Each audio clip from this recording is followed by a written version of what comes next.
Tengo el gran placer de presentarles a nuestros distinguidos panelistas. Y al centro de la mesa va a comenzar el ingeniero Arturo Martínez Náteras, quien hizo una presentación extraordinaria ayer de su enciclopedia de la izquierda mexicana en el siglo XX. Es su magnus opus. Ha pasado después de haber participado en el movimiento estudiantil del 68, se ha dedicado a mantener la memoria de la izquierda en México. Y realmente nosotros estamos sorprendidísimos de ver los 3 volúmenes y anunció que viene otro. Viene el número 4, que es básicamente un diccionario biográfico de más de 7,000 participantes en el movimiento de izquierda en México. Entonces, pues, qué extraordinaria obra. Es una obra de referencia que cuenta la historia de desarrollo político de la izquierda, su importancia para los movimientos sociales y tienen un volumen específico sobre su impacto cultural y en las letras. Pero ahora nos va a hablar de su experiencia directa, de su trabajo directo con el gran Per Corona, para ilustrar y para debatir y conversar sobre la relación histórica existente entre la izquierda mexicana y el movimiento chicano. Y después de él nos van a seguir otros 3 distinguidos panelistas que también van a contribuir a esta conversación. Le voy a pedir al ingeniero Arturo que hable por 20 minutos y después a los otros panelistas 15 minutos para poder, después de sus presentaciones, poder tener la participación de la audiencia. Hay muchas personas, estoy seguro, que tienen cosas, que incluso testimonios y comentarios específicos por haber trabajado con Per Corona y en estos momentos. Entonces, queremos también escuchar de las personas que no están en el panel que pudieran contribuir a esta conversación. Entonces, después del ingeniero Arturo Martínez, le va a seguir el compañero Joel Ochoa. Y le voy a pedir después a cada uno de ellos que presente. No voy a hacer un relato biográfico muy extenso porque cada uno de ellos tiene una biografía extensísima, pero he tenido el gusto de estar en conversatorios conversando con Joel Ochoa porque él ha sido un líder sindical muy importante para la construcción de ese giro del sindicalismo a organizar a migrantes en la ciudad de Los Ángeles. Y es interesante porque ambos, tanto el ingeniero Arturo Martínez como Joel Ochoa, fueron partícipes del movimiento estudiantil en México. Entonces, y desde entonces Joel también, cuando se vino a Los Ángeles como exiliado político, comienza a trabajar muy de cerca con Per Corona y Casa y eventualmente después en movimientos sindicales muy importantes en Los Ángeles, y ojalá que nos pueda comentar algo de esa biografía tan extensa que tiene Joel. Bienvenidos Arturo y Joel. Y después tenemos pues a 2 colegas muy distinguidos aquí en la universidad. Tenemos al profesor de estudios chicanos, Kiri Cepeda Millán, que publicó un libro sobre movimientos sociales, especialmente esas movilizaciones masivas del 2006, la marcha de los derechos de los inmigrantes, que realmente desencadenó pues mucho debate, ¿verdad? Que finalmente se pensó que pues era el momento en que la comunidad inmigrante latinoamericana pues había madurado políticamente y tomó las calles en muchas ciudades de los Estados Unidos. Pero entonces hace también el enlace histórico para explicar cómo se dan esos movimientos, pues con el movimiento chicano y con la izquierda chicana acá. Entonces, pues gracias por estar aquí con nosotros, Chris. Y después tenemos a mi amigo y colega del Departamento de Estudios Laborales, Toby Higbee, quien es el decano, el chair de estudios laborales aquí en la UCLA. Él ha sido de las figuras principales que nos ha permitido crecer e institucionalizar estudios laborales. Él es originario del medio oeste de Chicago, pero cuando se cambió a Los Ángeles, se tuvo que meter y encontrar conexiones con el movimiento sindical, con los inmigrantes. Y bueno, resulta que en los 70s hay una red muy extensa de organizadores que están organizando en todo Estados Unidos, pero especialmente hay una conexión entre Los Ángeles y Chicago muy fuerte. Entonces, bueno, pues encontré un proyecto que le queda exactamente como anillo al dedo, este proyecto de casa, donde hay figuras muy importantes, tanto en Los Ángeles como en Chicago. Y por cierto, una nota, uno de los líderes de casa, ahora ha sido electo como diputado federal migrante en México, Jorge Mújica. Entonces, qué interesante que todavía no solamente los organizadores de casa están con vida, están organizando, pero siguen siendo partícipes en los movimientos sociales. Pues como ven, nada más con esta probadita, nos espera una discusión muy amena y muy aleccionadora sobre la historia de los movimientos sociales y esta relación binacional entre la izquierda de México y el movimiento chicano en los Estados Unidos. Pues sin más, le voy a ceder el piso al compañero ingeniero Arturo Martínez. Les voy a nada más alentar, me voy a sentar ahí en la audiencia, les voy a dar señales para que a los 20 minutos parar y luego que sigan los otros panelistas por 15 minutos. Y antes de iniciar, nada más quiero ver si todo está bien, si me dan los thumbs up, las intérpretes, si todo está bien, para poderles pasar el micrófono. Nada más quiero ver una señal que todo está bien.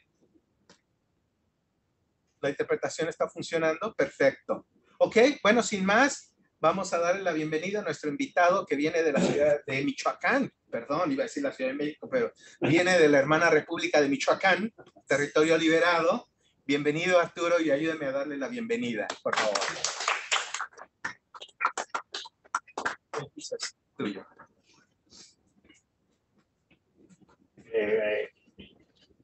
Buenos días. Me siento no solamente contento, me siento emocionado por estar con ustedes, pero particularmente por el encuentro con Toño, que lo conocí a él en 1972, cuando una delegación invitada por el presidente Echeverría fueron a México. Estábamos en huelga en la Universidad Nacional, la huelga del Sindicato de Trabajadores y Empleados. Fue una delegación muy representativa del movimiento chicano. Iban Ver Corona, Toño, su hermano, Corky González, Reyes Tijerina, recuerdo, y de ahí surgió una relación de amistad muy íntima y muy afectiva con Ver Corona. Cuando me invitaron a esta plática, me planteé qué es el legado de Ver Corona. Quiero decirles que en primer lugar, creo que el mérito de Ver Corona, parte de lo que nos hereda, es su noción del cambio que se estaba operando en los migrantes mexicanos no documentados. La mutación del migrante rural a el migrante urbano de trabajadores de los servicios, fundamentalmente. Tengo muy presente una frase de Ver: organizar a los no organizados. Ver fue muchas cosas, pero principalmente fue un gran organizador. Otro legado ideológico: no existen seres humanos ilegales. Hay migrantes indocumentados. Con esos conceptos de un humanismo socialista de izquierda, ver fue muchas otras cosas. Fue el campeón de la resistencia contra las redadas de la migra, que en los años 60, 70, desde antes, lo que yo recuerdo y lo que sé es por la plática con Bert, cómo hablaba de la revuelta y de la agresión con motivo de los Subtweet, su crítica a la obra de Valadez,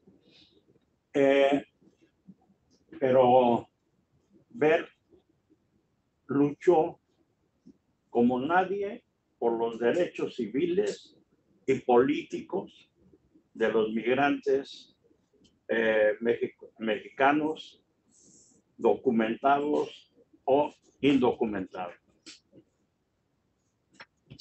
Fundador de organizaciones, MAPA es una de ellas, y MAPA concentra lo que yo percibo como esa visión de ver Corona, de que había que combinar lo social con lo político, que no era posible avanzar en la conquista de los derechos sindicales, laborales, cívicos, si no se invadía la esfera política.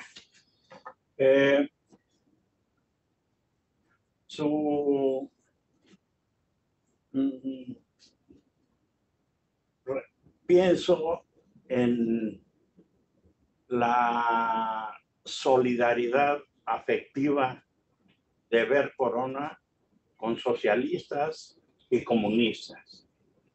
Ver nunca ingresó al Partido Comunista, pero siempre mantuvo muy buena relación con los comunistas.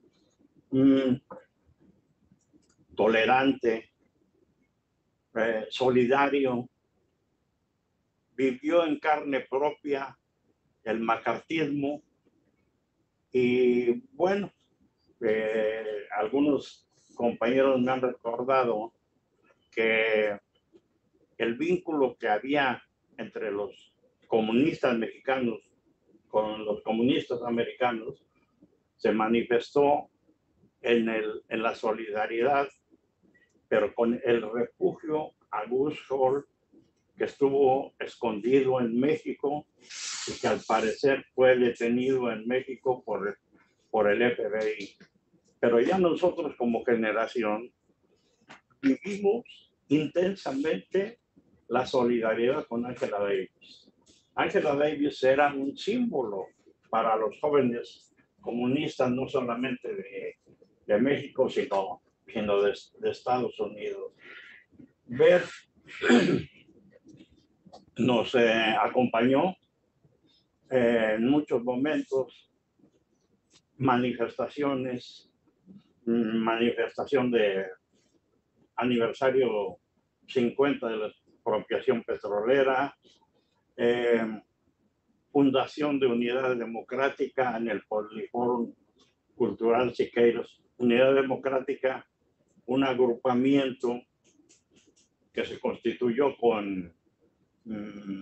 políticamente con militantes universitarios, con Evaristo Pérez Arriola, varios de nosotros, y ahí estuvo Ver presente en Saltillo cuando se constituyó el capítulo de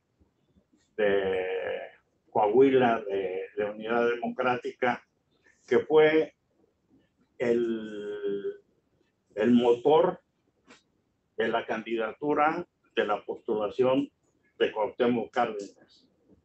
Bert era muy flexible, conocía, era de alguna manera era un cardenista.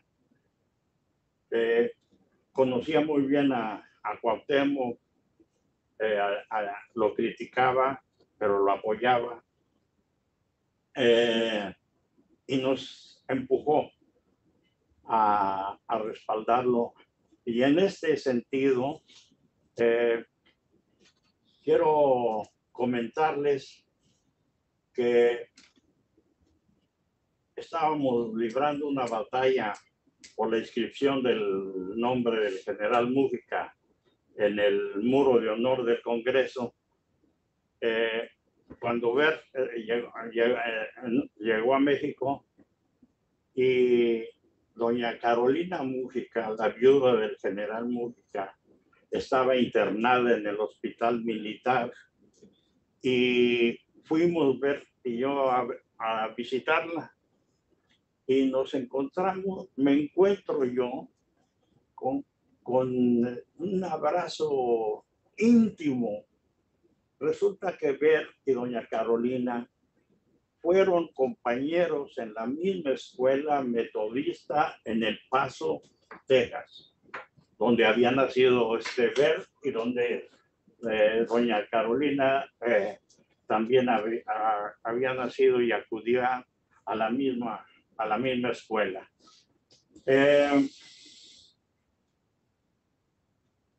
Bert era un padre muy orgulloso. Bueno, déjenme irme un poco antes. Bert es feminista, y él lo explica en su libro como el ejemplo de su abuela, porque Bert fue huérfano muy chico. De hecho, la abuela es quien lo crea.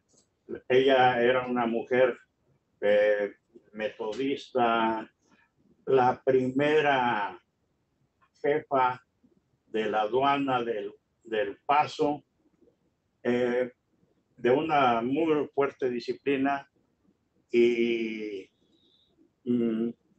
refiere cómo la señora defendía el trabajo, el derecho al trabajo de las mujeres solteras o casadas, y que en este sentido imagínense, a principios del siglo, lo que representaba eso.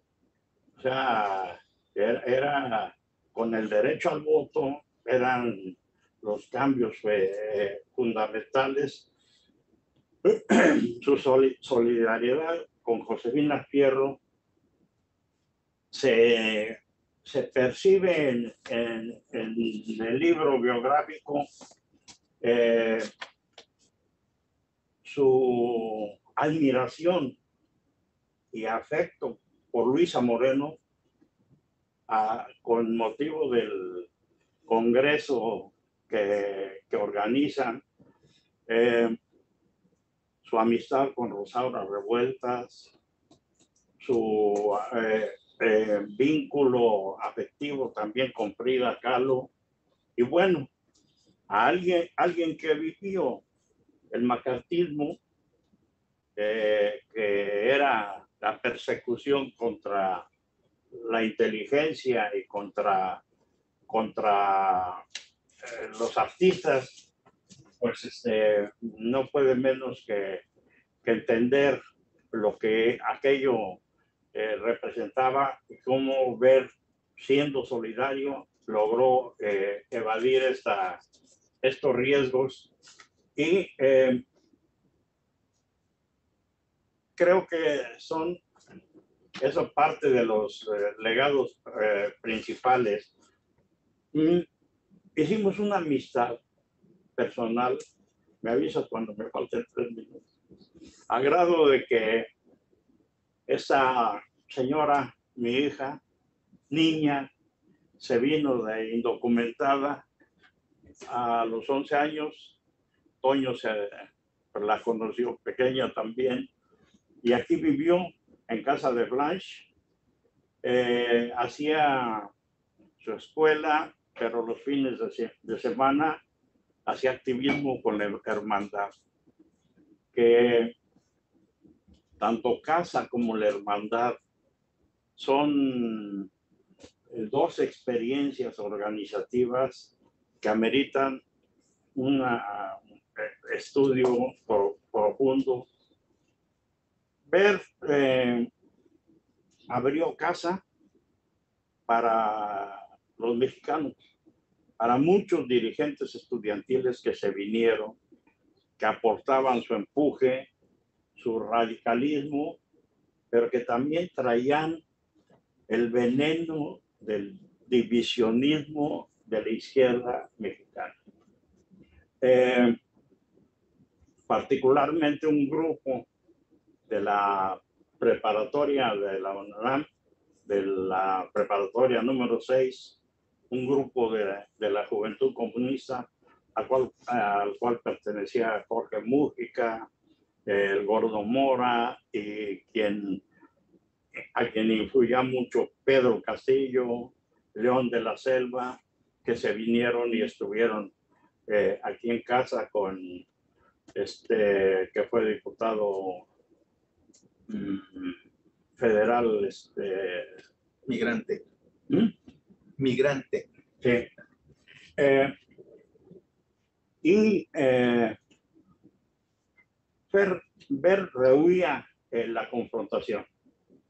Prefirió dejar un poco casa, concentrarse en la hermandad, entrar en choque con los jóvenes.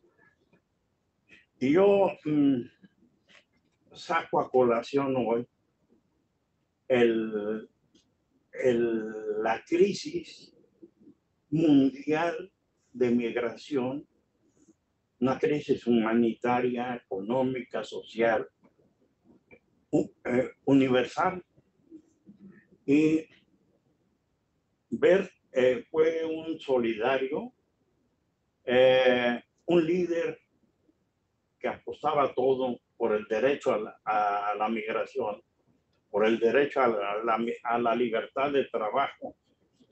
Y como que en este momento haría falta recuperar mucho más el ejemplo político, práctico,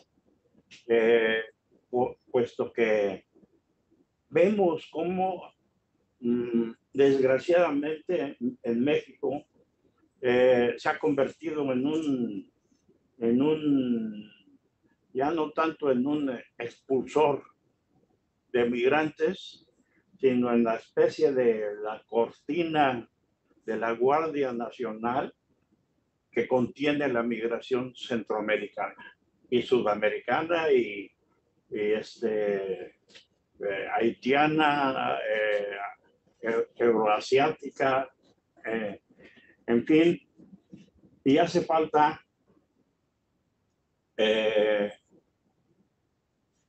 o sea, hay un vacío muy grande en el liderazgo promigrante.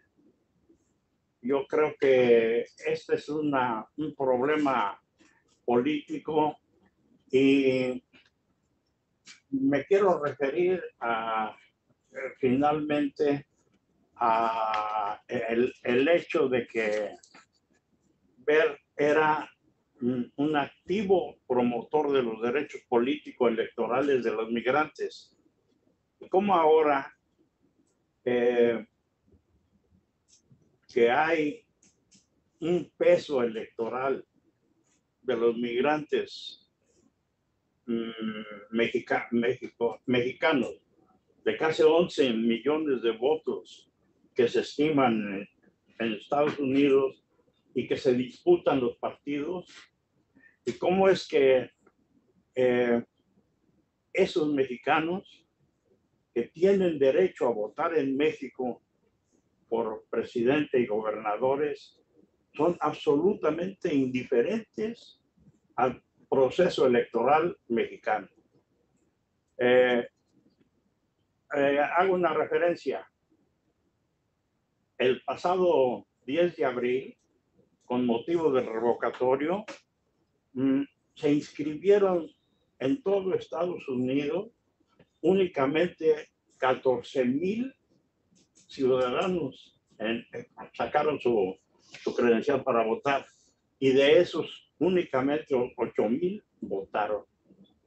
¿Qué ocurre? Que estamos fallando. En primer lugar, el gobierno federal. No hemos entendido, ni el gobierno, ni los partidos, ni los militantes, ni los ciudadanos, que la credencial del IFE no le sirve para nada a los migrantes. Entonces, la gente no acude a registrarse porque no les sirve, no tiene ninguna utilidad. López Obrador se refirió a esto el mismo día 11, diciendo que el gobierno tiene que entender y que hacer algo. Algo que pueden hacer es o idear una credencial de migrante o llegar a acuerdos consulares para que esa credencial sea válida. 2, los migrantes no tienen derecho a ser elegidos. Pueden votar, pero no pueden ser votados. Y las esferas de ayuntamientos y congresos locales, que serían las más atractivas, no lo son. No tienen derecho, no pueden participar. En tercer término, hablamos mucho de las remesas. 2021, 51,000 millones de dólares americanos de remesas de México, de Estados Unidos a México. Casi 1 billón, el 20%, el equivalente al 20% del presupuesto anual. Sin embargo, no ha habido capacidad, primero, para reducir las comisiones, que son terribles. Segundo, para que ese recurso se pueda convertir en fondos de inversión, de garantía, de alguna manera productivo, porque casi todo va a alimento y a construcción. Son estas cuestiones. Yo termino pues recordando mi admiración, mi gratitud, lo maravilloso que fue o que ha sido en mi existencia, haber conocido a Ver Corona, haber convivido con él, y culmino con un párrafo. Ver dejó una huella muy profunda en la izquierda mexicana. Sus lecciones son hoy de un alto valor histórico. Ver fue uno de los nuestros. Ver vive en nuestro corazón y en nuestro cerebro colectivo de la izquierda socialista, internacional y mexicana. Muchas gracias.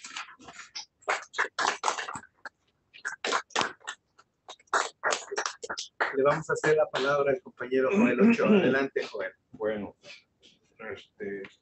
la próxima vez yo creo que me la vas a tener que poner un poco más fácil de... Pero en fin,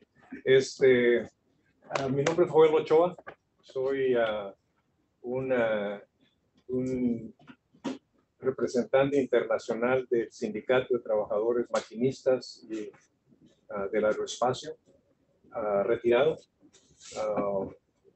Tuve el gusto de haber representado mi sindicato, no únicamente aquí en Estados Unidos, pero en otras partes del mundo. Pero en fin,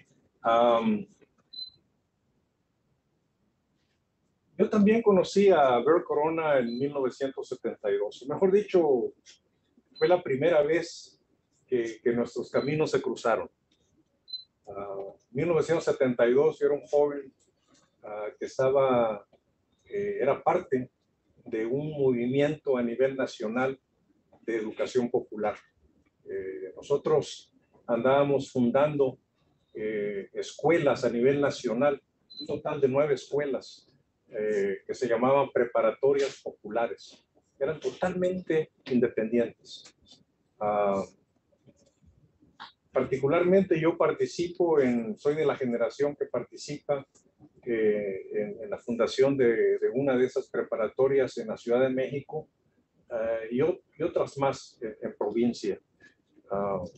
Yo me integro a este movimiento en 1970 y pues veníamos de lo que había sucedido en 1968. Nosotros éramos los sobrevivientes de 1968. Entonces a nosotros nos corresponde la obligación histórica de reconstruir el movimiento. Todo el liderazgo del movimiento estudiantil está en la cárcel. Entonces somos una nueva generación que tiene que surgir y dar la lucha por la liberación de los presos políticos, pero al mismo tiempo también reconstruir el movimiento estudiantil mexicano. A propósito, el movimiento estudiantil mexicano es uno de los pocos movimientos a nivel mundial que tiene la capacidad de reintegrarse nuevamente y dar la cara nuevamente y tomar la calle y luchar por tomar la calle. Las consecuencias fueron muy terribles, el precio que pagamos fue muy alto. En lo personal perdimos gente que eran los mejores entre nosotros, que fueron asesinados por el gobierno de Echeverría. A propósito, todavía a sus más de 100 años todavía vive y espanta ahí en la universidad, se aparece en la universidad de vez en cuando. Pero en fin, nosotros somos esa generación. Nosotros somos esa generación, una generación que anda muy deprisa, una generación que en nuestros años jóvenes de ese tiempo queríamos todo y lo queríamos en ese momento. Esa era la característica principal de nuestra generación. Entonces, cuando yo era ese joven que quería todo y lo quería en ese momento, y que traía yo 1000 planes en la cabeza de lo que quería hacer, me encontré con Bert Corona. Y Bert Corona no hablaba de lo que quería hacer. Bert Corona hablaba de lo que estaba haciendo. Es la máxima expresión de un organizador. Entonces, Bert Corona era muy, sí, cierto, Bert Corona era muy cortés. Te dejaba hablar. Pero al final te decía, hágalo.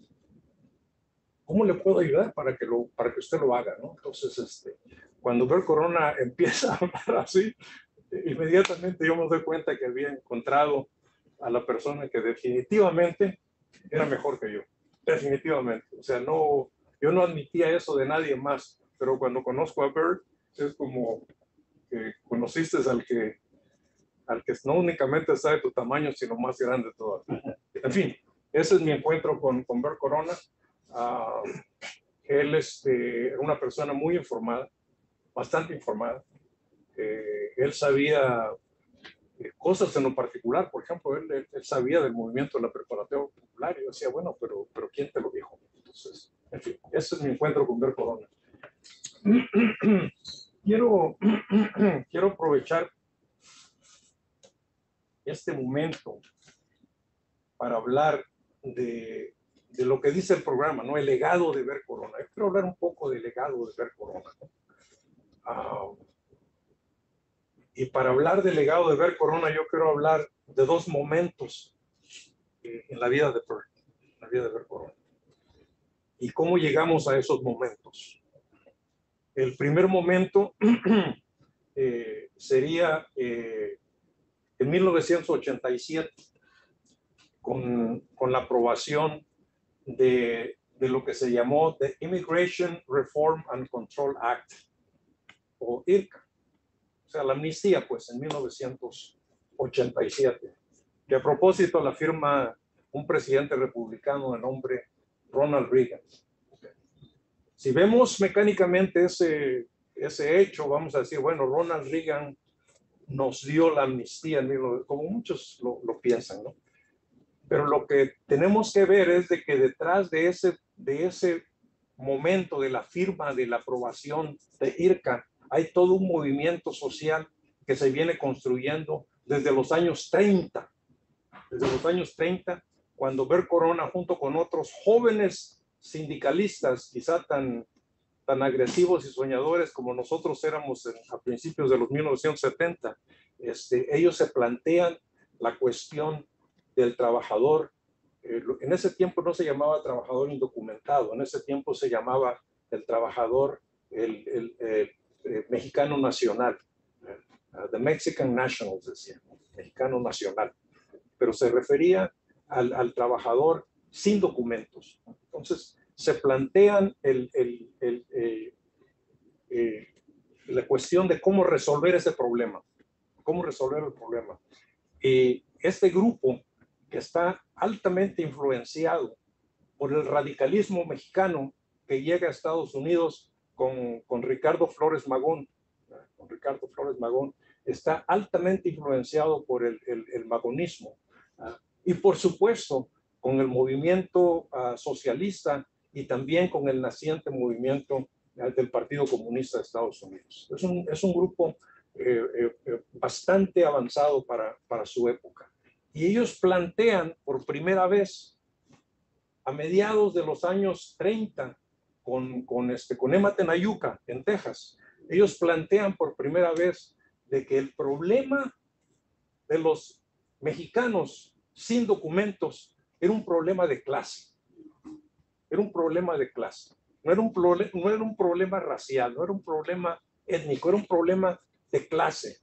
Y como tal, ¿verdad? Como tal, es donde surge la propuesta que después Bert nos enseña constantemente, Antonio, de que el trabajador indocumentado, o el trabajador, mejor dicho, con o sin documentos, es parte integral de la clase trabajadora. Y como tal, los sindicatos tienen una obligación, ¿verdad?, de organizar a esos trabajadores. Punto. Punto. No hay vuelta de hoja. Entonces, ese es el principio ideológico que mueve a Bert Corona y a toda esa generación de los años 30, ¿verdad?, de sindicalistas y luchadores sociales a luchar por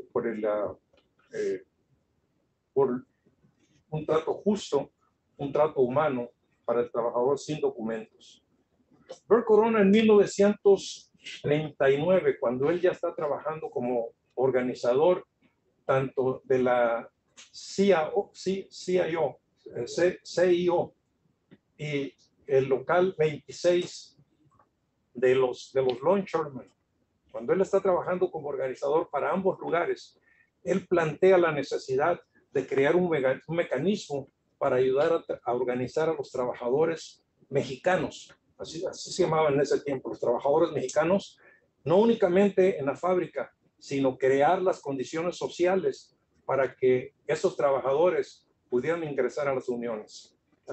Ellos inician lo que pudiéramos llamar en la actualidad, y que se está practicando nuevamente, lo que sería un movimiento social unionista. Eso es lo que ellos practican. Y en 1939, Bert Corona, junto con otros activistas, crea el Comité para ayudar a trabajadores mexicanos. The Committee to Aid Mexican Workers. Para mí, ese es el génesis de CASA. Ese es el génesis de CASA, 1939. A propósito, Harry Bridges, que es el representante de la CIO, y además es el líder fundador de los Longshoremen en la costa oeste, es un aliado, mentor de Bert Corona, él adopta esa posición y no únicamente se queda a nivel de local 26 de los Ron Sherman, sino que también es adoptado por el resto de las uniones que estaban afiliadas a la CIO. Pero no para ahí. Bert Corona también participa en la formación del Congreso de los Pueblos de Habla Hispana, donde se plantea el mismo principio, de cómo combinar la lucha por justicia social con justicia económica. Es el mismo principio que se viene impulsando desde cuando Bert crea el Comité de Ayuda a Trabajadores Mexicanos.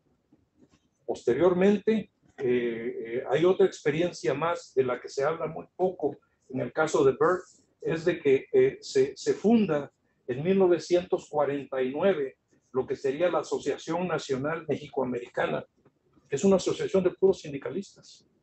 Una asociación de puros sindicalistas, eso se funda en 1949 en Phoenix, Arizona. Y los que toman la palabra más avanzada en este sentido son los trabajadores mineros.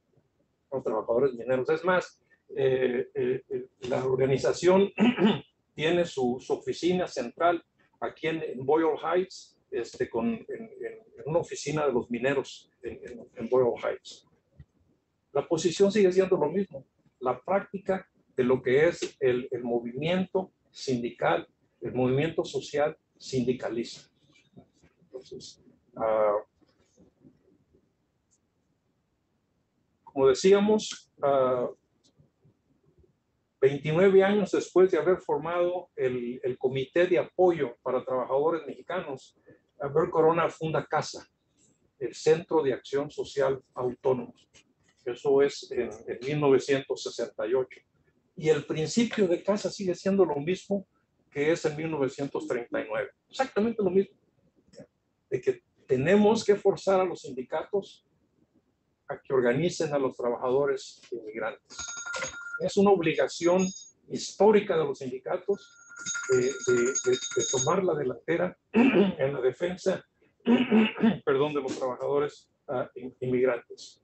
En ese sentido, estamos hablando de los años 1960, cuando estamos saliendo todos sufrimos los efectos del post-macartismo y estamos sufriendo el embate de la COINTELPRO.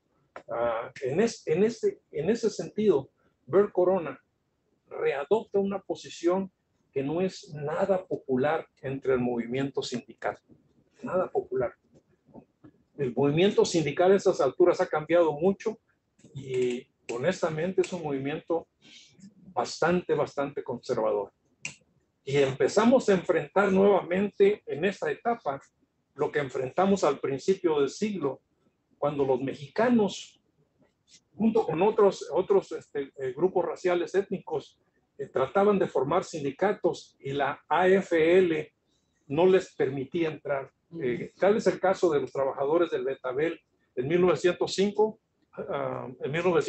en Oxnard, cuando se formó una asociación entre japoneses y mexicanos para que pidieran su registro. Ya estando en huelga, piden su registro a la AFL y la AFL dice, bueno, Gompers en ese tiempo, jefe de la AFL, dice, bueno, mira, está bien, los mexicanos pueden entrar, ¿verdad? Pero los japoneses no. O sea, les aplican la ley de exclusión. Entonces los mexicanos le dicen de cosas bueno, dilo. No lo puedo decir porque apenas me estoy curando de tantas groserías. Pero los mexicanos dicen no. Si los japoneses no entran, entonces tampoco nosotros entramos. Y eso es un acto de conciencia de clase de lo más alto que tú te puedas imaginar. De lo más alto que tú te puedas imaginar. Independientemente de cómo haya terminado esa asociación, si se pelearon o no se pelearon, el hecho está de que los mexicanos se solidarizan con otro grupo en ese momento.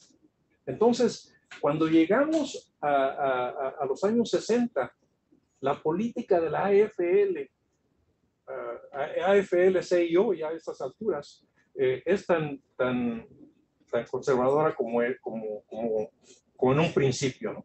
Entonces, Bert Corona toma esa bandera de luchar en contra de leyes y prácticas que se empezaban a ventilar, y era una lucha no muy popular, que digamos. Una de sus primeras luchas fue en contra de una ley estatal que se llamó la Dixon-Arnett.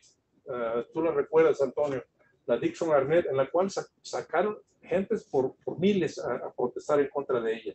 Y posteriormente, por supuesto, la ley Rodino, ¿no? Las diferentes leyes Rodino.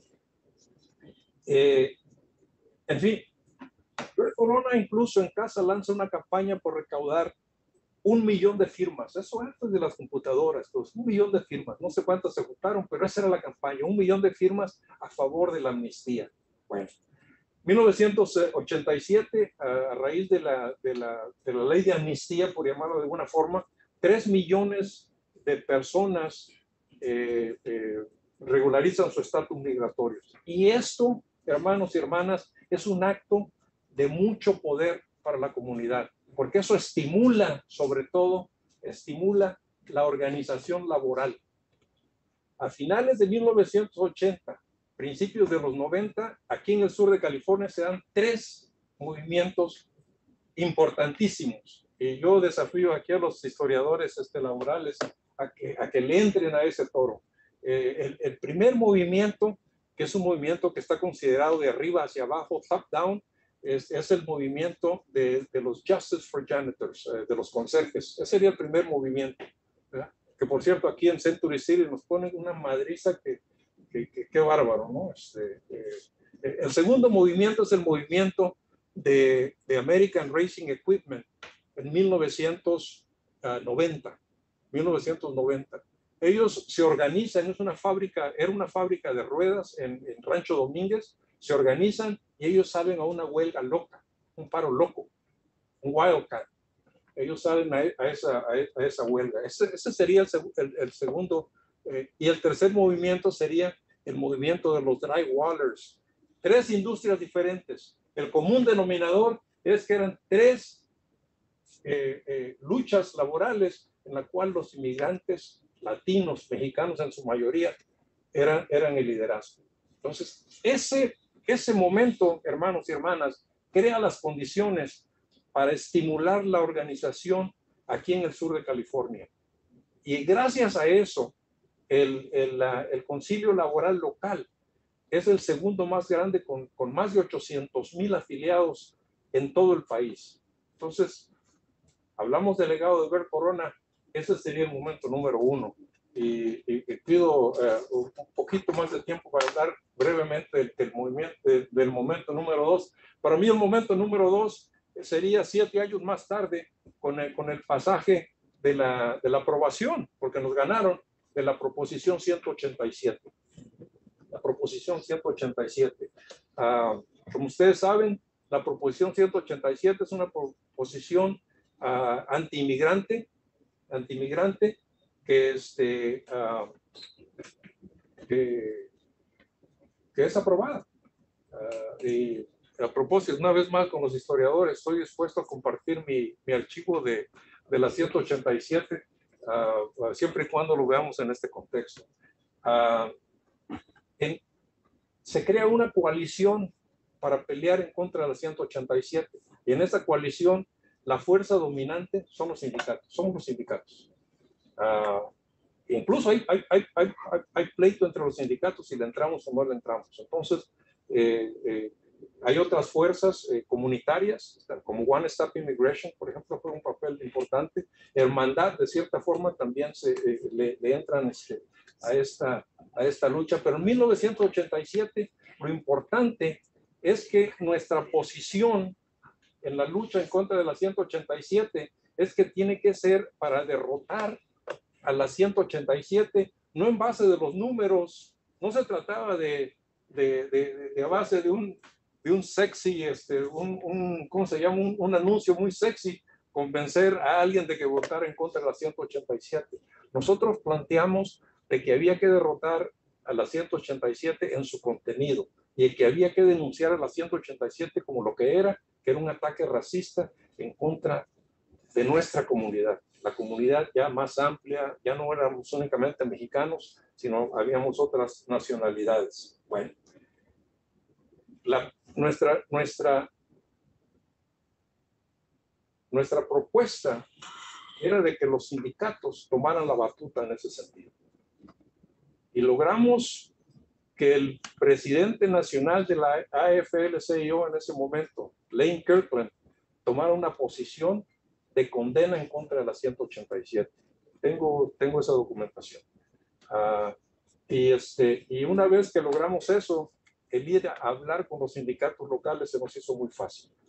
Cuando llega la manifestación, que en ese momento es la manifestación más grande en la historia de inmigrantes en Estados Unidos, cuando llega la manifestación en 1994 en contra de la 187, ponemos el contingente laboral al frente de la movilización. Y de acuerdo a nuestros cálculos, habían entre 15 y 20,000 integrantes de ese contingente laboral, diferentes sindicatos con sus banderas, y tuvimos a toda representación de los diferentes niveles, desde la nacional, la estatal, hasta la local. ¿Por qué es importante esto? Porque aquí se combinan, ¿verdad?, las dos experiencias, la cuestión laboral con la cuestión política, la lucha económica con la lucha social. Justicia económica, justicia política, se combina. Y por primera vez lanzamos abiertamente la propuesta de que había que hacernos ciudadanos para poder participar en el proceso electoral. Esto no es cosa que se nos haya ocurrido en este momento. Esto fue sencillamente una consecución de toda una serie de hechos que venían desde los años, una vez más, desde los años 1930. Y alguien se puede colgar la medalla si ustedes quieren, y alguien se puede querer llevar todo el crédito, pero el crédito hay que compartirlo en toda la historia. Y en ese sentido, lo único que nosotros hicimos no fue seguir lo que dicen aquí las huellas digitales, de fingerprints, las huellas digitales de algunas personas. Muchos dicen que ahí estaba la huella digital de Bert Corona. No, no, no. Nosotros lo que hicimos fue haber seguido los pasos de lo que alguien más había hecho antes. Y en ese sentido, nosotros terminamos siguiendo los pasos de Bert Corona. Estoy totalmente de acuerdo contigo, Nateras, en el sentido de cómo Bert trabajaba con mujeres, líderes. Entonces, seguimos los pasos de Bert Corona, seguimos los pasos de Chole a la Torre, y seguimos los pasos de la señora Isabel Rodríguez, que es la matriarca de toda la familia Rodríguez. Entonces, esos son los dos momentos que yo identifico en la vida de Bert Corona. Y si quieren hablar de legado, bueno, el legado es de que tenemos quizá la parte más progresista aquí en el sur de California de todo el país, y que Bert nos enseñó a hacer eso. Eso es lo que él quería. Cuando ellos hablaban del movimiento social sindicalista, se referían precisamente a eso. Y Gaspar, únicamente quería añadir algo más de lo que tú dijiste de Casa Chicago, ¿no? Bueno, está ¿cómo se llama? El congresista Chuy García, miembro de Casa. Chuy García, que es no únicamente miembro de Casa, sino que Chuy García, su familia es una familia migrante. Chuy García nace en México y él es un congresista federal. Entonces, legado de Bert Corona, ahí está. Y no hay vacío. Yo definitivamente no veo un vacío. Veo un liderazgo diferente. Al cual nosotros los viejos, ahora sí, tenemos que enfatizar el proceso de cómo llegamos hasta aquí, ¿verdad? Para que nadie se quiera colgar la medalla, ¿no? Pero hay gente muy capaz, hay gente muy educada. hay muchos PhDs ahora, hay muchos doctores ahora. Entonces, tenemos que trabajar con ellos. Tenemos que trabajar con ellos porque ya. Se sintieron aludidos, ¿verdad? Gracias. Adelante, Chris. Thank you. So I did not know Bert Corona, but I definitely have been influenced by his thinking and politically influenced by people who were directly worked under him. I was invited to be on this panel as a student of the Chicano movement. And when I think of Bert Corona, I think of Mexican American or Chicano transnational activism and identity. And there's a lot of examples. I mentioned Emma Tenayuca before, who was a union organizer, who actually was trained by union organizers and communists in Mexico City before coming to the US to organize agricultural workers here in the 30s. I think of examples like in the 1990s, where there were hundreds of Chicanos from here in Los Angeles who immediately organized a transnational social movement in support of the Zapatista movement in Chiapas, Mexico. Right, so there's this long history of Chicano-Mexicano transnational solidarity and activism, but I don't think anybody epitomizes that more than Bert Corona or today's immigrant rights movement, right? And when we think of the immigrant rights movement today, what we're talking about is the undocumented immigrant rights, right? There's a whole bunch of different issues related to immigration, but we're thinking of undocumented immigrant rights as the mainstream immigrant rights movement, and that wasn't always the case, right? We all know now, or some of us that know history, or some of y'all that lived it, right? It was a big debate between the Cesar Chavez factions of union organizers and Mexicano organizers. And then the Bert Corona folks, right, who were trying to convince Chavez and others that you can't, you have to organize the undocumented. You can't work with immigration enforcement agents, right? But that wasn't the mainstream position. Even in the 90s, it wasn't a mainstream position amongst the Mexican American civil rights movement. And we saw it with a lot of the immigration reforms that happened in the 90s at the federal level, where undocumented immigrants were basically thrown under the bus in attempts to save legal or documented immigrant rights.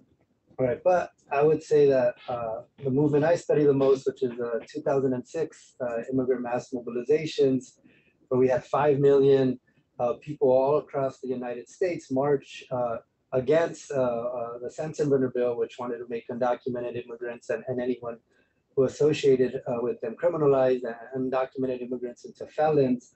I think that movement really was key and fundamental because it really, I think, epitomized the work of Bert Corona and the people who were inspired by him.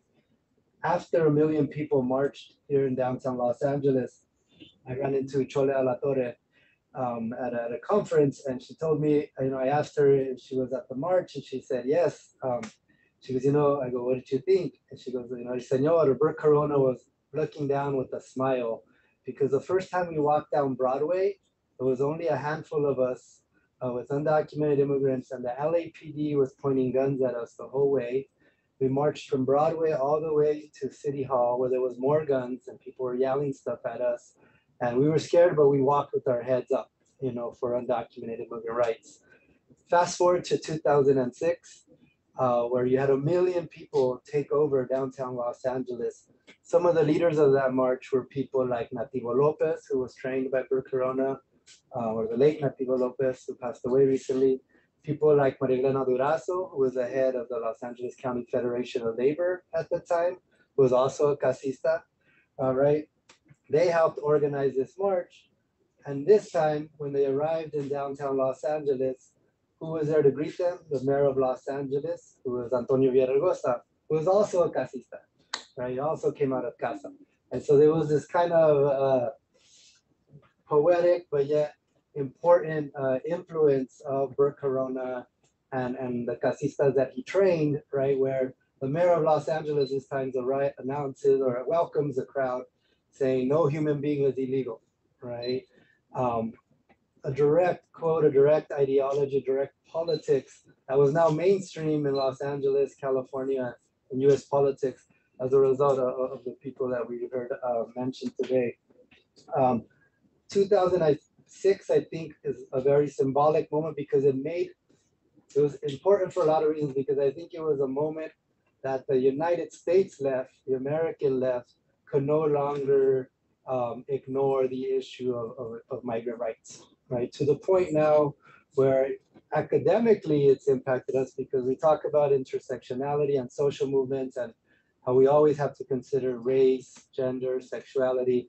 Now we always now have to consider both academically and politically documentation or citizenship status, right? That's like one of the 4 fundamental issues in US progressive politics that I would say the American left now has adopted, right? Even to the point where the Democratic Party under Trump literally shut down the US government to stop funding his wall, right? We're just a few years before Obama, Biden, Hillary supported funding a wall. Right now, it's showing the impact of the immigrant rights movement on the American left and even the mainstream Democratic Party, right? So I think that is a direct legacy. If you walk into my office today, the first thing you see is a picture of Bert Corona, and most of my students don't know who he is, right? So one of my missions is to remind them, they're all very pro-immigrant, pro-undocumented immigrant rights, a lot of dreamers, undocumented youth who don't realize that they're benefiting from the legacy of a lot of you all in this room, but that people like Bert Corona, like you all, like Chole Alatorre, created the template and made it mainstream to argue for undocumented immigrant rights, to ignore the idea that borders, right, should determine workers' rights, while capital and capitalists have been organizing a long time across borders, right? Well, today that's a mainstream, the fact that we have to consider undocumented immigrant rights and we can't let borders stop our organizing.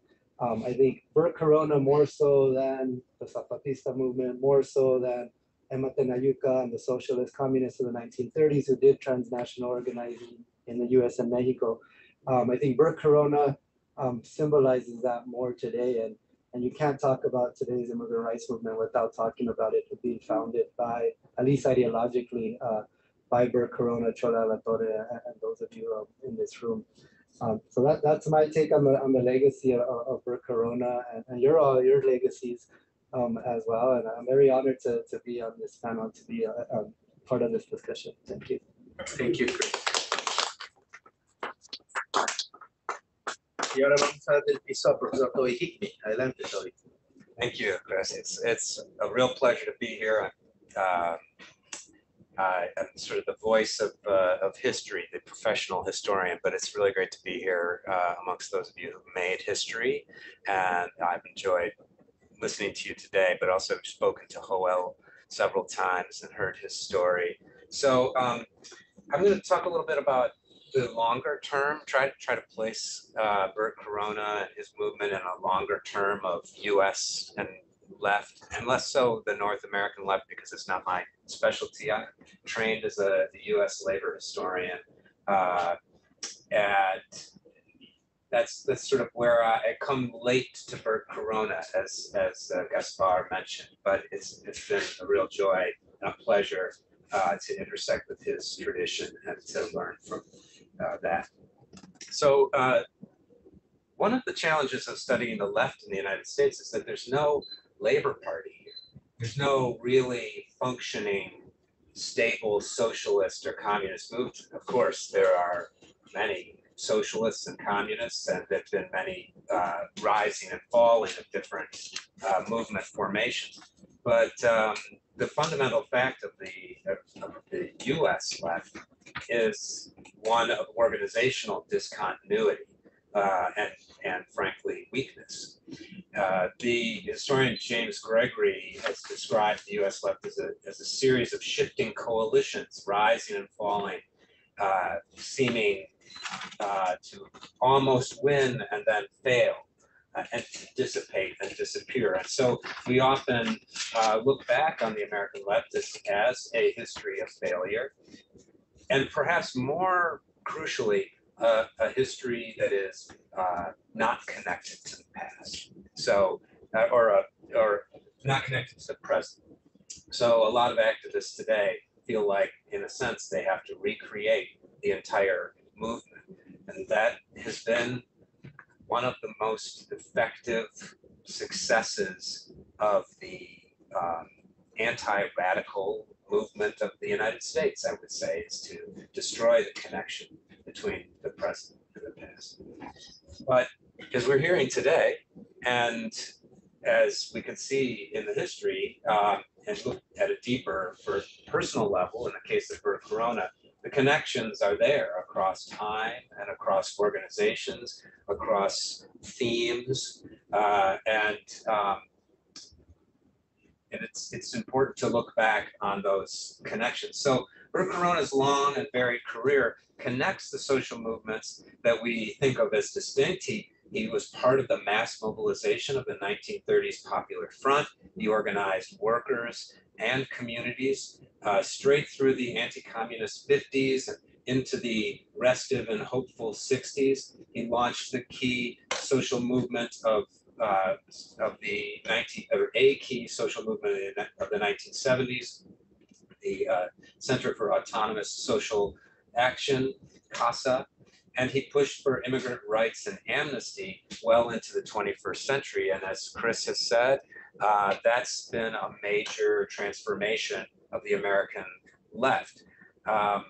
And I'll say a little bit more about the relationship between the internationalist left and the American national left as I go along. Bert Corona's career, I think, has a number of common themes, which we've touched on already, but I'll just kind of summarize. He was an internationalist. He understood the common fate of Mexican people on both sides of the US and Mexican border. And as Joel mentioned, he saw the problem of the undocumented as a class problem. He was also a pragmatic organizer, and this is something that I think of a lot. We've sort of touched on that in the panel. He was an organizer at heart. He recognized the need of working people to the need. Successful organizing would speak to the needs of working people, their basic needs at work and in the community. As he said in his memoir, quote, "I know one thing from my experiences in the CIO, the Congress of Industrial Organizations, the union movement of the 1930s. And that is that first you form the base. And even more important, you develop leadership out of the base and not apart from it," unquote. This quote is partly his commentary on, I think, what he thought of as the less grounded approaches to leftist organizing. But it's also, part of this longer tradition of working class organizing, that you organize directly to the workers, speak directly to them and their issues as they describe them, not as Marx described them or as the latest person describes them. Of course, there's an intersection of those two. So these lessons, of course, they were not simply from the CIO, but they went back to the radical unionism of the early 20th century, as Joel mentioned, the IWW, the anarcho-syndicalists, but also efforts within the mainstream labor movement in the United States that are, I think, today largely forgotten. For instance, in the teens and early 1920s, there were efforts in the Stockyards Organizing Committee in Chicago, an effort to organize packing house workers, or the National Steel Strike of 1919. These were movements that were led by someone who would become a communist, but who had been an anarcho-syndicalist and became a communist, William Z. Foster, who then went on to write the basic organizing manual of the steel organizing drives of the 1930s. And in fact, an organizing manual that shows up in the records of CASA and is being circulated even today among the Amazon Labor Union. So the tradition of union organizing carries on, whether it's explicitly within a party framework or more broadly beyond it. And the key thing was, again, we are living in a society that is divided racially and ethnically, what we would today call racial capitalism. And that racial capitalism and imperialism on the border here especially is designed intentionally to bring together an incredibly diverse workforce, probably the most diverse workforce of any time or place in history, in order to keep those people separated by language, by skin color, by religion, by ideology, etc. That was the understanding of the industrial workers of the world in the early 20th century, that race was being used by the bosses to divide the workers. That was perhaps a simplistic understanding of what was going on, but that was also the understanding of something like the Congress of Spanish-speaking Peoples, to organize within the Spanish-speaking or the Mexican and Mexican-American community to speak to their interests first, and then from within that community to reach out across to those who are organizing in their communities. The key factor of these movements is that you would have someone like Bert Corona organizing in the Spanish-speaking community, and someone like A. Philip Randolph, not a communist, very much not a communist, organizing in the Black community. And they would see each other. They would organize within their community and then be able to recognize each other across communities, in part because of the form of their co-organization, which was working class unions. So to echo what Chris said, Bert Corona understood racial capitalism and he understood intersectionality, but those phrases weren't used at the time, but we can see the echoes in the past. And it's interesting, I wrote, and I think it would be interesting to discuss this. I said, I wasn't sure if Bert Corona was a feminist yet. Because I knew that he worked closely with many strong women. So I was thinking to myself, I don't know that he was a feminist certainly in the way feminism emerged in the 1970s, but he worked closely with Josefina Fierro, with Luisa Moreno, with Chole Olatorre, and perhaps just as importantly, he seems to have inspired and promoted the work of younger women organizers like Maria Elena Durazo, and there were others in the janitors movement, like Rocio Sáenz and others, who would have been outsiders to a male-dominated trade union movement, but found strength in the counsel of someone like Bert Corona, and then went on to lead extremely consequential movements. And so finally, I'll just say, another legacy I think of Corona as having is his understanding of the problem of scale for organizing.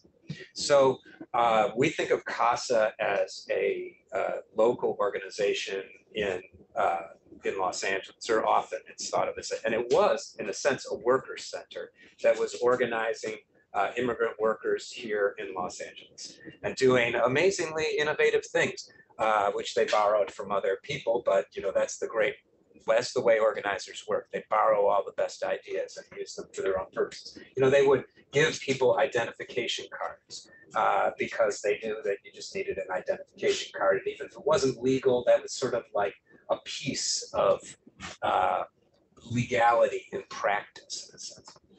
They taught people to fight back against the immigration authorities, to resist what they thought they had to do. But it wasn't just a local process. He recruited people like Joel Ochoa to come and then sent them off to other parts of the country, to Texas, to Colorado, to Illinois, to organize worker centers, CASAs in these other places, and then sought to create a network of them to, in essence, deal with the challenge of scale. How do you organize within this beast that is the United States, this continental empire nation state that is, has democratic features? And one of the ways you would do that is to get physically located all around the country, just as the CIO unions had done, organize locally, regard each other across those distances, and work together. And through that, they worked against the Rodino Bill, which was the national version of Dixon-Arnett with the worker sanction or employer sanctions. They worked to defeat Simpson-Mazzoli, but ultimately that was defeated in 1986 when the Immigration Reform and Control Act passed the employer sanctions. Well, I've spoken long enough. What happened after that is what was very much the topic of Joel's conversation.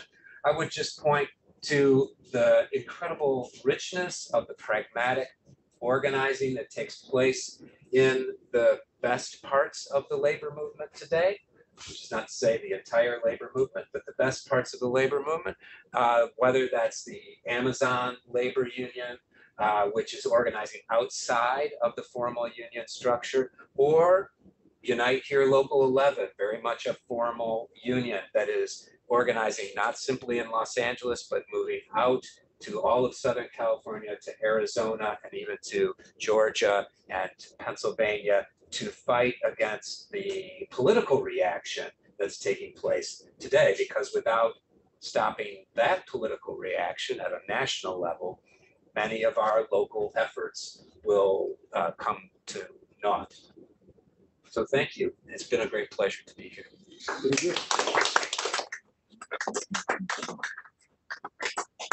Vamos a comenzar una ronda de preguntas y respuestas.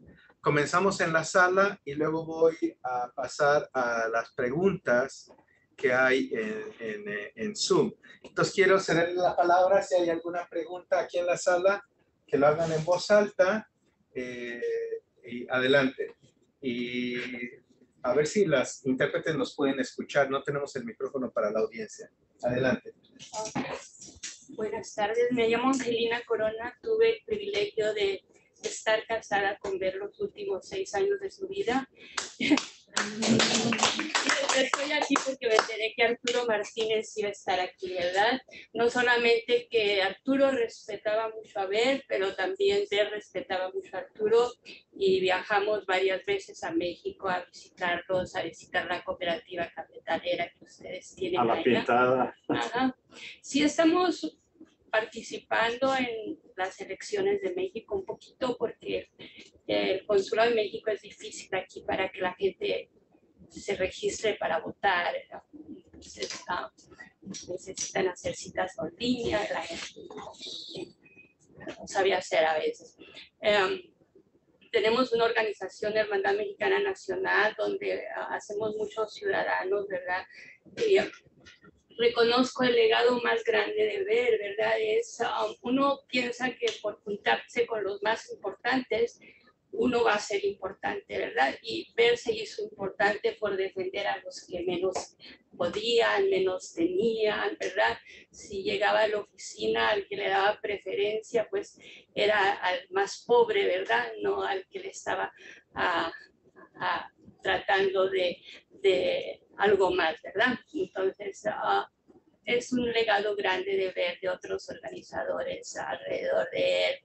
Y reconocemos que hace falta más participación política de nuestra comunidad, ¿verdad? Nos preocupa que no haya bastante participación en las elecciones primarias. Bueno, estamos haciendo ciudadanos, ¿no? Que esperamos que voten y que voten en las elecciones de México. Muchas gracias.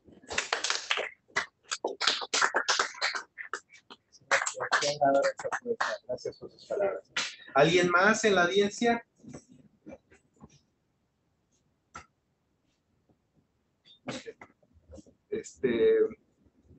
Vamos a pasar, hay varias preguntas en el chat. Entonces,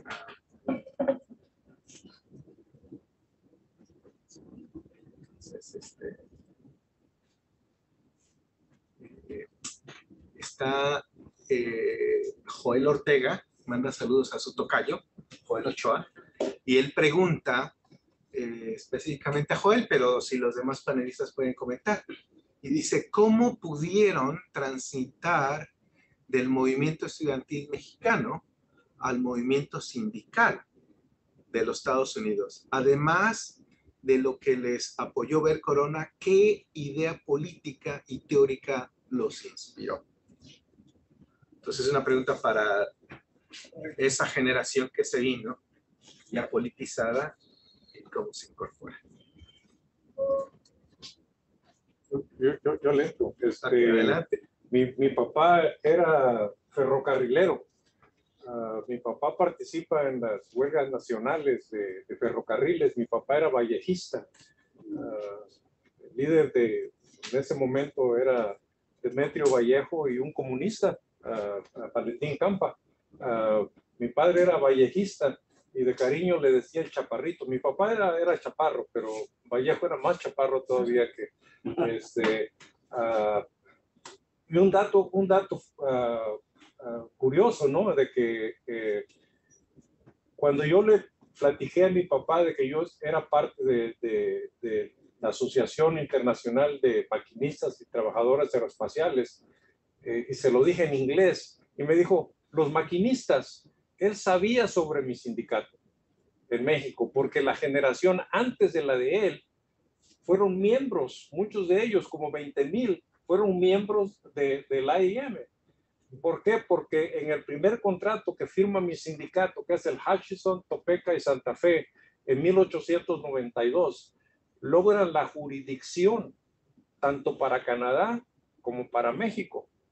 Y en México, mi sindicato, yo lo tengo documentado, fundan como 20 locales diferentes. Como 20 locales diferentes.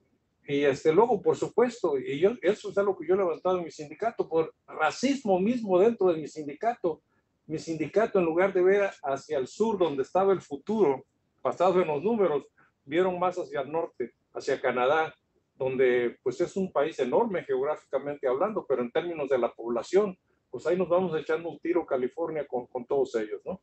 Entonces, ¿cómo es que nos integramos al movimiento? Bueno, muchos de nosotros ya traíamos esa semilla e incluso como estudiantes en México ya participábamos en las diferentes luchas laborales, sindicales también, campesinas también. Entonces, esa sería mi respuesta a esa parte en particular de la pregunta. No sé. ¿Alguien más?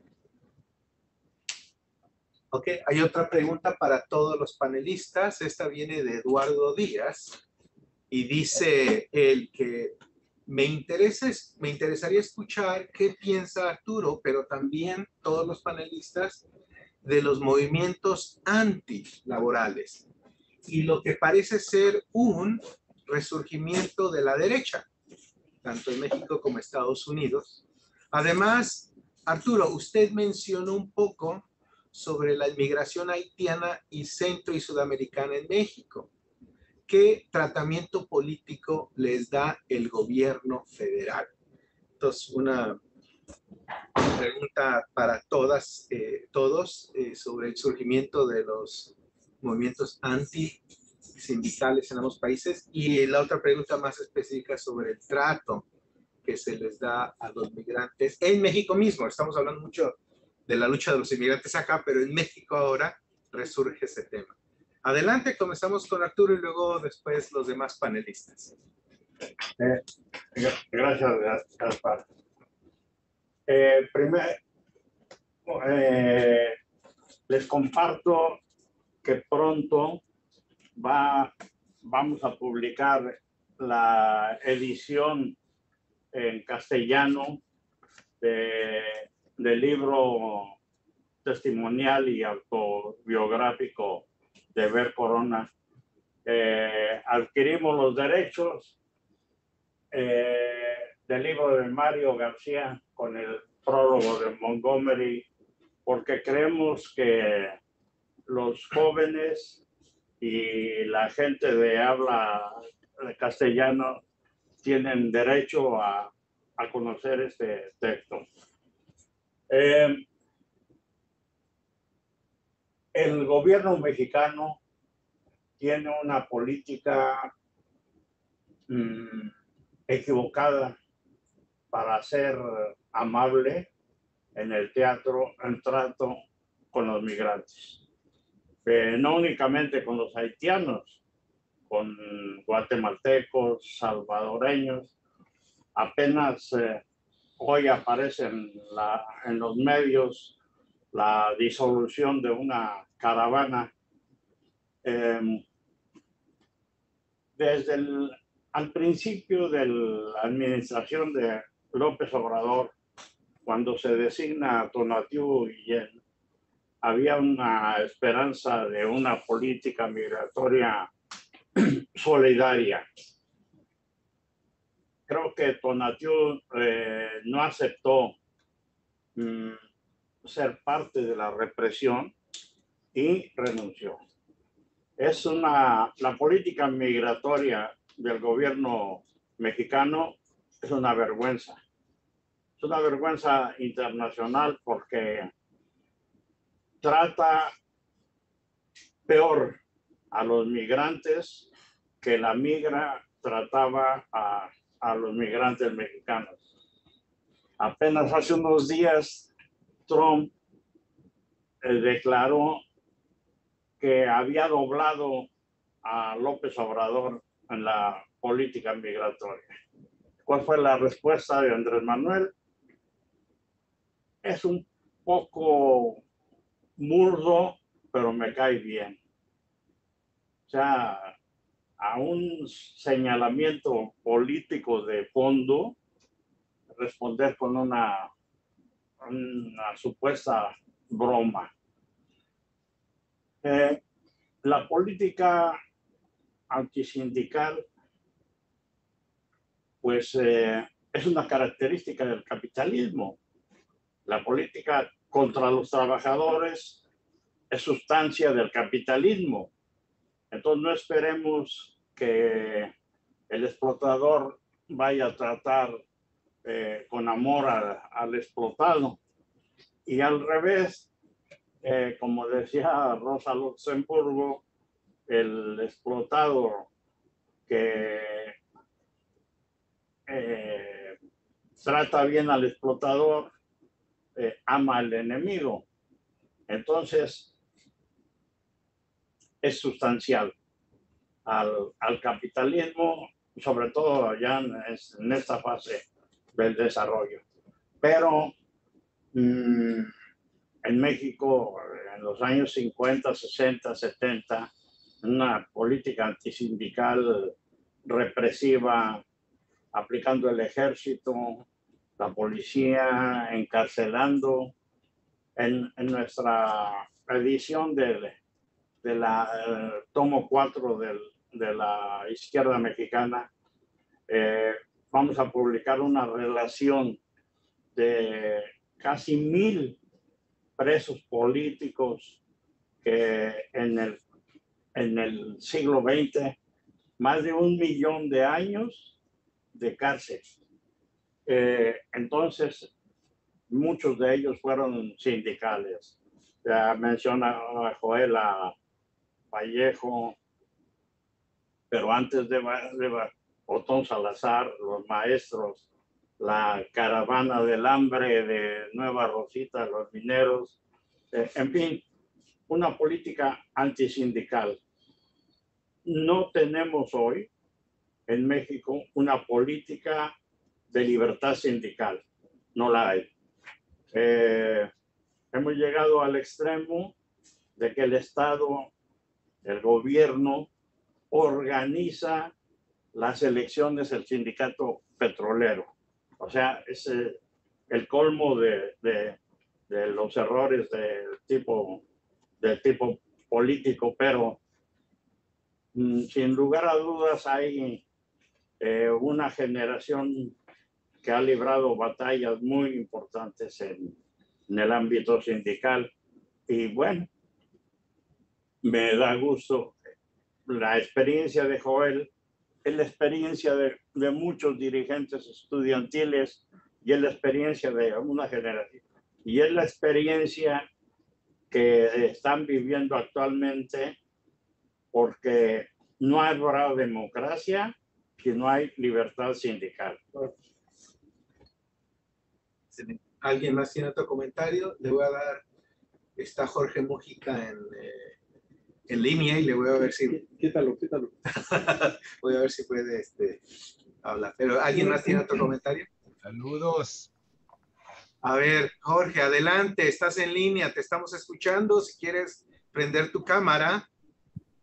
No tengo la menor idea de cómo prenderla, pero aunque Adelante, no sea... entonces, adelante con tu pregunta y comentario, Jorge.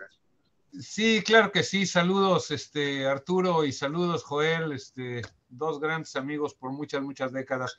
Y la pregunta era si hay alguna mención sobre la organización del Partido Comunista Mexicano en Estados Unidos en los años 1980. Anduvimos por acá en California organizando células del Partido Comunista Mexicano. Y después ya cuando me vine yo a vivir a Estados Unidos, nos dijeron, el Partido Comunista de Estados Unidos nos dijo que eso estaba prohibido, que ellos nunca lo habían permitido, que había un acuerdo para que el Partido Comunista Mexicano no organizara más allá de la frontera. Sin embargo, pues organizamos algo y nada más quería ver si hay algunos recuerdos acerca de eso. Gracias. Gracias, Jorge, gracias. Qué bueno que te puedes conectar. Pues los panelistas, a ver si tienen un comentario sobre eso, la jurisdicción entre los comunistas. Yo puedo comentar algo. A ver, adelante. En ese tiempo yo era secretario de organización del Partido Comunista y sin lugar a duda que con Bert trabajamos en la organización de algunos compañeros. José Luis Pérez Canchola estuvo radicado en Los Ángeles haciendo un trabajo político.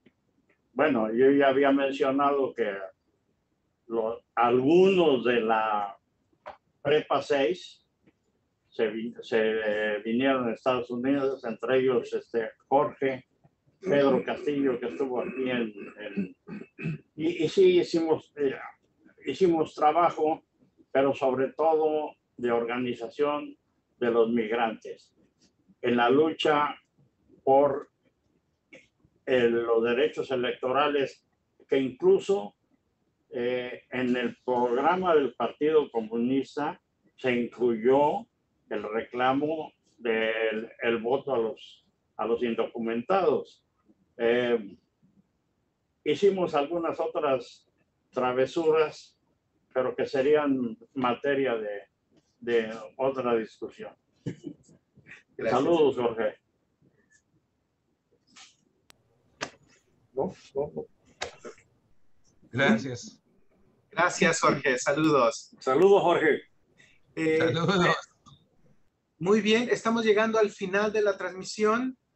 No sé si hay alguna pregunta en la sala. Si no, quería darle la oportunidad, un minuto a los panelistas para ofrecer sus comentarios finales.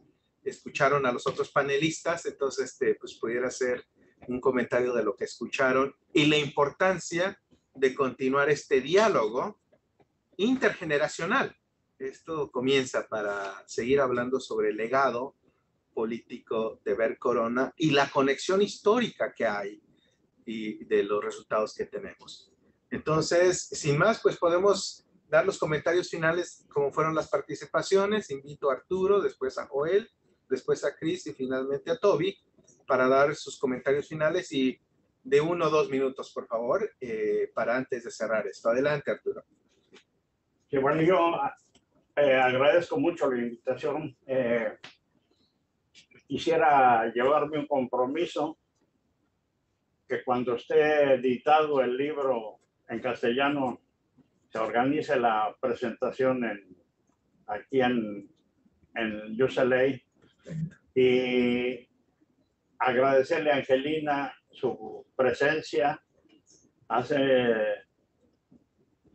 Yo creo que desde que vino Mari al funeral de Bert Corona, que no sabíamos de ti, yo insistí mucho, y gracias a Gaspar conseguimos el teléfono a Debra, y es que ayer te marcamos.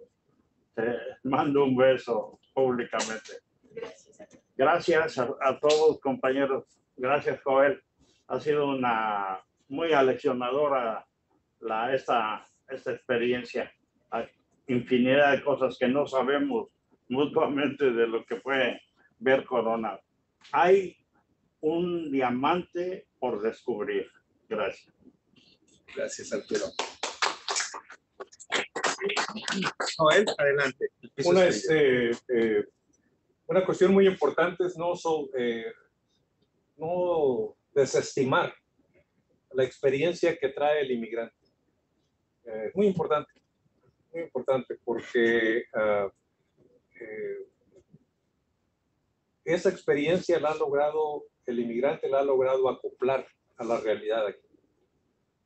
Y esa experiencia ha ayudado a avanzar la causa del inmigrante. Los mejores organizadores en el caso de la Unión de Farm Workers, por ejemplo, eran inmigrantes.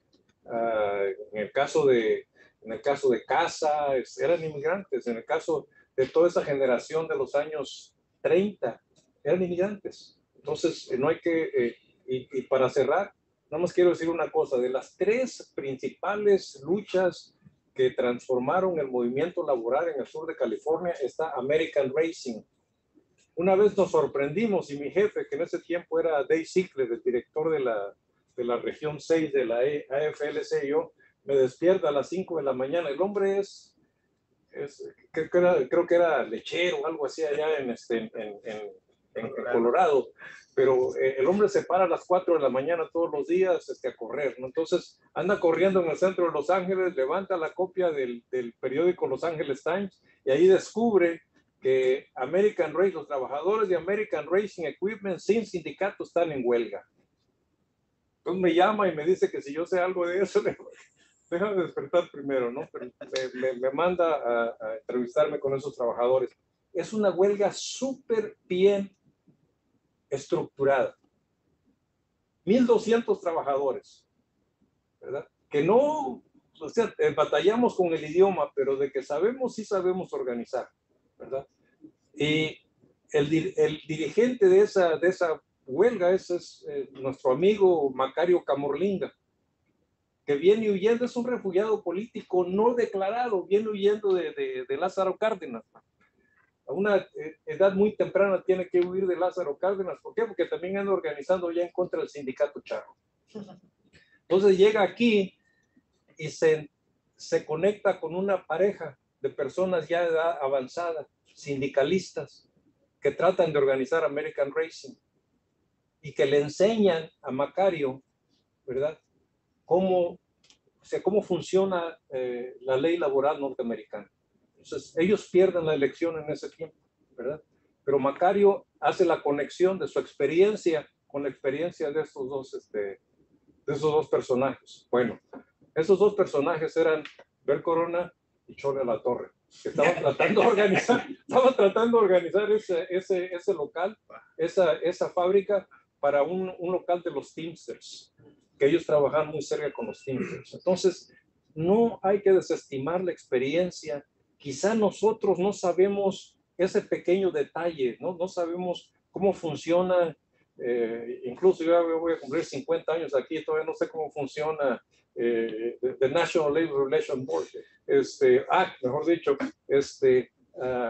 Entonces, es cosa, cómo se van a combinar ambas cosas, ¿no? Y eso es lo que hacía Bert. Bert era un maestro para hacer eso.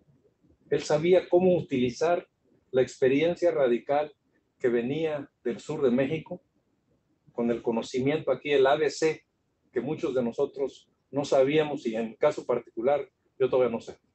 Gracias.